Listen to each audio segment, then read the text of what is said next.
ଆସିକି ତମେ କ'ଣ କରୁଛ? କିଛି ନାହିଁ, ଏଠି ପ୍ରାର୍ଥନା ସଭା ଗୋଟେ ହୁଏ ତ ମନ୍ଦିର, ସେଥିପାଇଁ ଆସେ। କୋଉ ମନ୍ଦିର? ମଣ୍ଡଳୀ ଏଇଟା କି ମଣ୍ଡଳୀ? ଏଇଟା Christian church. Christian church. Christian church ତମେ କ'ଣ ଅଛ? ମୁଁ ଜଣେ ସେବକ ଅଛେ, କି ସେବକ? ପାଳକ ପାଷ୍ଟର ଯୋଉ। ପାଳକ ଅଛ, ତମେ କ'ଣ କରୁଛ ଏଠି ଆସିକି? ଲୋକ କାହିଁକି ଏଠି ଗ୍ୟାଦରିଂ କରୁଛ? ସେ ପ୍ରାର୍ଥନା ହୁଏ, କି ପ୍ରାର୍ଥନା କରୁଛ? ଭଲ ମନ୍ଦ ପ୍ରାର୍ଥନା ହୁଏ ଆଉ ଆଉ କିଛି ଆଉ କିଛି ସେମିତି ନାହିଁ। କିଛି ହୁଏନି? ନା, ଏତେ ଲୋକ ଏଠି ଆମର ଯୋଉ 50-60 ଘର ଯୋଉ ହେଇଛନ୍ତି ଖ୍ରୀଷ୍ଟିଆନ ଧର୍ମ, ସେମାନେ କିଏ କହିଲା? ମୁଁ ସେଇଟା ଜାଣିନି। ମୁଁ ତ ସେମାନଙ୍କୁ କିଏ କରିଛି ସେଇଟା ଆଜ୍ଞା ସେମାନଙ୍କୁ ପଚାରନ୍ତୁ, ମୁଁ ଜାଣିନି ସେଇଟା। ସେମାନଙ୍କୁ ପଚାରିବ, ତମେ କିଛି ଜାଣିନ? ସେମାନେ ଏଠି ପ୍ରାର୍ଥନାକୁ ଆସନ୍ତି, ତାପରେ ସେମାନେ ବି ଚାହାନ୍ତି ଯେ ଜଣେ ଆସିଲେ ଭଲ ହେବ, ପ୍ରାର୍ଥନା ହେଲ୍ପ କରିବେ, ଏଥିପାଇଁ ଆସେ। ତମେ ଖ୍ରୀଷ୍ଟିଆନ ଧର୍ମ କରେଇନ? ନା, ତମ ନାଁର କମ୍ପ୍ଲେନ୍ ଆସୁଛି, ତମେ ଖ୍ରୀଷ୍ଟିଆନ ଧର୍ମ ଗ୍ରହଣ କରିକି ପୁଣି ଅନ୍ୟ ଲୋକ ଖ୍ରୀଷ୍ଟିଆନ ଧର୍ମ କରଉଛ। ନା, ମୁଁ କାହାକୁ କରେ, ଏଇଟା କାହାକୁ କରାଯାଏ ନାହିଁ। ସମସ୍ତଙ୍କୁ ପ୍ରଭୁ ଯୀଶୁଙ୍କ ନାମରେ ଆନ୍ତରିକ ନମସ୍କାର। ଖ୍ରୀଷ୍ଟରେ ପ୍ରିୟ ଭାଇ ଭଉଣୀମାନେ, ଧର୍ମ ପରିବର୍ତ୍ତନ ଶବ୍ଦଟା ଆପଣ କେତେଥର ଶୁଣିଥିବେ? ଯଦି ଆପଣ ମୋତେ ପ୍ରଶ୍ନ କରନ୍ତି ଯେ ତା'ର ହିସାବ ହିଁ ନାହିଁ, ମାନେ ଏଇ ଧର୍ମ ପରିବର୍ତ୍ତନ ଶବ୍ଦଟା ମୁଁ ମୋ ଜୀବନରେ ଏତେ ଥର ଶୁଣିଛି ତା'ର ହିସାବ ନାହିଁ। ଏ ଧର୍ମ ପରିବର୍ତ୍ତନ ଶବ୍ଦ କେଉଁମାନେ ୟୁଜ୍ କରନ୍ତି? ସାଧାରଣତଃ ଖ୍ରୀଷ୍ଟିଆନ ବିରୋଧୀମାନେ ୟୁଜ୍ କରନ୍ତି ଧର୍ମ ପରିବର୍ତ୍ତନ। ଧର୍ମ ପରିବର୍ତ୍ତନ ହେଇଗଲା। ଆମର ଧର୍ମ କୌଣସି ବିପଦରେ ଅଛି। ତେବେ ଏମିତି ୱାର୍ଡ଼ ଗୁଡ଼ିକ, ବେକାରିଆ ଶବ୍ଦ ଗୁଡ଼ିକ ଆପଣ ହୁଏତ ଶୁଣିଥାଇପାରନ୍ତି, ନ ଶୁଣିଥାଇପାରନ୍ତି, କିନ୍ତୁ ମୁଁ ଶୁଣିଛି, ମୁଁ କହୁଛି। ଧର୍ମ ପରିବର୍ତ୍ତନ 50 ପରିବାର ସେମାନେ ଛାଡ଼ିଦେଲେ ହିନ୍ଦୁ ଧର୍ମ, ଆଉ ସେମାନେ ଖ୍ରୀଷ୍ଟିଆନ ହେଇଗଲେ। ତେବେ ଖ୍ରୀଷ୍ଟରେ ପ୍ରିୟ ଭାଇ ଏବଂ ଭଉଣୀମାନେ, ଯେଉଁମାନେ ଏଇଭଳି ଆରୋପ ଯେଉଁମାନେ ଲଗାନ୍ତି, ଆଉ ସେମାନେ ନିଜକୁ ନିଜେ ବହୁତ ଗର୍ବ ଅନୁଭବ କରନ୍ତି ଯେ ଆମେ ହେଉଛୁ ବହୁତ ବଡ଼ ବଡ଼ ଧର୍ମ ରକ୍ଷକ। ଆମେ କ'ଣ କରିଦେଲୁ ନା, ଆମେ ଚର୍ଚ୍ଚ ଜଳେଇଦେଲୁ, ଆମେ ଖ୍ରୀଷ୍ଟିଆନ ଲୋକମାନଙ୍କୁ ହଇରାଣ କଲୁ, ଆମେ ଚର୍ଚ୍ଚ ଭାଙ୍ଗିଦେଲୁ, ଆମେ ଖ୍ରୀଷ୍ଟିଆନମାନଙ୍କର ତାଙ୍କର ଘରକୁ ଉଜାଡ଼ି ଦେଲୁ, ପାଷ୍ଟରଙ୍କୁ ମର୍ଡ଼ର କରିଦେଲୁ, ଖ୍ରୀଷ୍ଟିଆନ ମା ଭଉଣୀମାନଙ୍କ ଇଜ୍ଜତ ସହିତ ଆମେ ଖେଳିଲୁ। ମାନେ ଆମେ ବହୁତ ବଡ଼ ଧର୍ମ ରକ୍ଷକ, ଆମେ ଧର୍ମ ରକ୍ଷା କାମ କରିଛୁ। କିନ୍ତୁ ପ୍ରିୟ ବନ୍ଧୁଗଣ, କିଛି ଦିନ ତଳେ ଯେଉଁ କାଶ୍ମୀରରେ ଯେଉଁ ବଡ଼ ଘଟଣା ଘଟିଲା ଆପଣ ଜାଣିଛନ୍ତି? ଜାଣିଥିବେ ନିଶ୍ଚୟ, ମୋର ପୁରା ବିଶ୍ୱାସ। ସେଠି ଯେଉଁ 32 ଜଣଙ୍କୁ ମାରି ଦିଆଗଲା, ତା ଭିତରେ 30 ଜଣ ହିନ୍ଦୁ ଲୋକମାନେ ହିଁ ଥିଲେ। ତେବେ ମୋର ପ୍ରଶ୍ନ ହେଉଛି ଯେ ଅନ୍ଧଭକ୍ତମାନେ ଆଉ ଧର୍ମ ରକ୍ଷକ ଯେଉଁମାନେ କହୁଛ, ତୁମେମାନେ କେତେଜଣ ଯାଇକି ସେଠି ତୁମେ ଧର୍ମ ରକ୍ଷା କରିଅଛ? ହିନ୍ଦୁ ଭାଇମାନଙ୍କୁ ମାରିଦେଲେ, ତୁମ ଭାଇମାନଙ୍କୁ ମାରିଦେଲେ, ଆଉ ତୁମେମାନେ କେତେଜଣ ଯାଇକି ଧର୍ମ ରକ୍ଷା କଲ?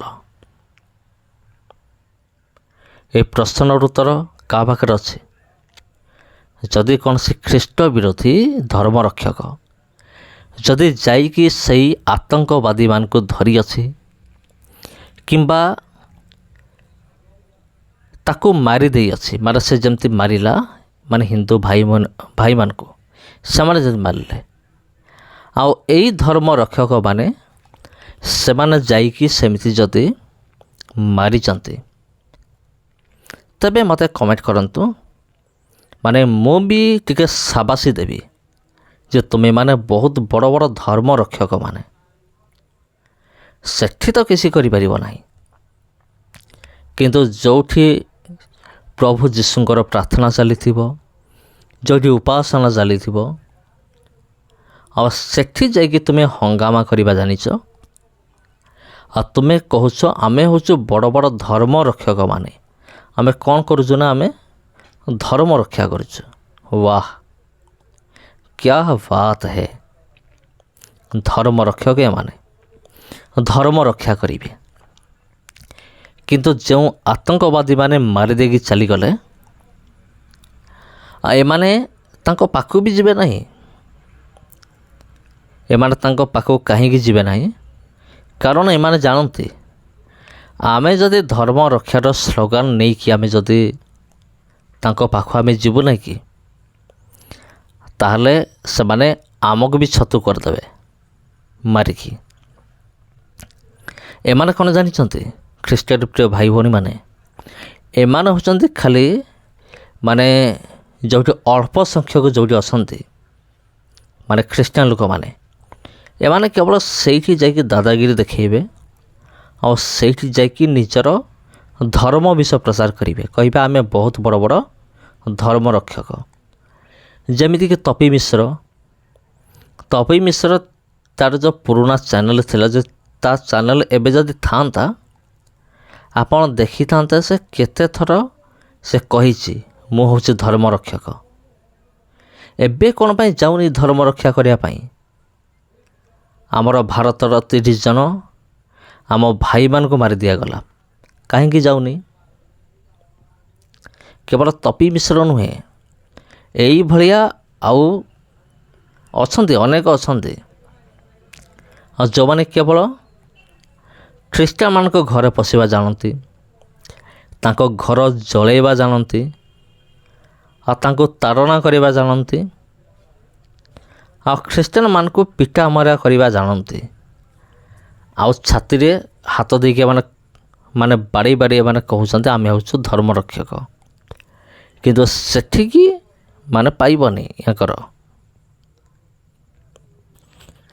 ତେବେ ପ୍ରିୟ ବନ୍ଧୁଗଣ, ଖ୍ରୀଷ୍ଟରେ ପ୍ରିୟ ଭାଇ ଭଉଣୀମାନେ, ଏ ଧର୍ମ ରକ୍ଷକମାନଙ୍କୁ ନେଇକି ମୁଁ ନେକ୍ସଟ ଭିଡ଼ିଓ ମଧ୍ୟ ମୁଁ ଆଣୁଛି। ତେଣୁ ଯଦି ଏ ଭିଡ଼ିଓ ଆପଣଙ୍କୁ ଭଲ ଲାଗୁଛି ତେବେ ସବସ୍କ୍ରାଇବ୍ କରି ରଖିଥାନ୍ତୁ ଏଇ ଚ୍ୟାନେଲକୁ, ଆଉ ଏ ଭିଡ଼ିଓକୁ ସେୟାର କରନ୍ତୁ ପ୍ରବଳ ମାତ୍ରାରେ। ଆଉ ଯେତେବେଳେ ଆଗାମୀ ଭିଡ଼ିଓ ଆସିବ ଧର୍ମ ରକ୍ଷକ ଉପରେ, ବହୁତ ସୁନ୍ଦର ଟପିକ୍ ଆସୁଛି, ଆଉ ଆପଣ ଏନ୍ଜୟ କରନ୍ତୁ, ଅନ୍ୟମାନଙ୍କୁ ମଧ୍ୟ କରାନ୍ତୁ। ଧନ୍ୟବାଦ। ଘର କୁମଡ଼ କୁମଡ଼, ଆଜ୍ଞା, ଆମେ କୋଳିମାଟି ପଞ୍ଚାୟତର। କୋଳିମାଟି ପଞ୍ଚାୟତ। ତମେ ଏଠି ଆଜି ଧର୍ମ ଗ୍ରହଣ କରିବ? କ'ଣ? ତମେ ଆସିକି ଏଠି ଧର୍ମ ଗ୍ରହଣ କରିଛ? ହଁ, ନିଜର ଅସୁବିଧା ପାଇଁ ମୁଁ ଆଜିକି 5 ବର୍ଷ ହେଲାନି ମୁଁ ଉଠି ବସି ପାରୁନଥିଲି। ତାପରେ ସବୁଆଡ଼େ ଗୁଣି ଗାରୁଡ଼ି କରିକି ତା ମେଡ଼ିକାଲ ଫେଡ଼ିକାଲ ଦୁନିଆ ବୁଲି କିଛି ହେଇପାରିଲା ନାହିଁ, ପୂଜା ପାଠ କରିକି କିଛି ହେଇପାରିଲା ନାହିଁ। ତେଣୁକରି ମୁଁ ଆଉ କ'ଣ, ମୋର ଉପାୟ ନାହିଁ, କୁଆଡ଼େ କୌଣସି କିଛି ହେଇପାରିଲା ନାହିଁ। ତାପରେ ମୁଁ କହିଲି ଖ୍ରୀଷ୍ଟିଆନ ହେଲେ ମୁଁ ଭଲ ହେଇଯାଇପାରେ। ତେଣୁ ଏଇ କଥା କିଏ କହିଥିଲା? ମୁଁ ନିଜେ ନିଜେ ଧର୍ମ ଗ୍ରହଣ ପରିବର୍ତ୍ତନ କଲା ପରେ ଧର୍ମ ପରିବର୍ତ୍ତନ ମାନେ ମୁଁ ସେ ବିଷୟରେ କିଛି ଜାଣିନାହିଁ, କିନ୍ତୁ ଖ୍ରୀଷ୍ଟିଆନ ବୋଲି ମୁଁ ଜାଣିଛି, ମାନେ ମନ ପରିବର୍ତ୍ତନ ପାଇଁ ମୁଁ ଜାଣିଛି। ମନ ସେଇ ଭିତରକୁ ଗଲେ ସବୁ ପ୍ରାର୍ଥନା ବାଇବେଲ ପଢ଼ାଯାଏ, ଆଉ ମନ ପରିବର୍ତ୍ତନ ହେଲେ ଭଲ ହେଇ ସେମିତି ହେଇକି ମୁଁ ଭଲ ହେଇଛି। ମୁଁ ବହୁତ ହିନ୍ଦୁ ଥିଲ? ହିନ୍ଦୁ ଥିଲି। ହିନ୍ଦୁରେ ହିନ୍ଦୁରେ ସେ ହିନ୍ଦୁ ଆଉ ସେଇ ଖ୍ରୀଷ୍ଟିଆନ, ସେଇ ହିନ୍ଦୁ ଲୋକ ଖ୍ରୀଷ୍ଟିଆନ। ହଁ, ତମକୁ ପରିବର୍ତ୍ତନ କିଏ କରିଛି? ମୁଁ ନିଜେ ପରିବର୍ତ୍ତନ ହେଇଛି। ତମକୁ ତ କିଏ ଗୋଟେ କରେଇଥିବ ନା? କେହି, ମୁଁ ନିଜେ ଆସିଛି।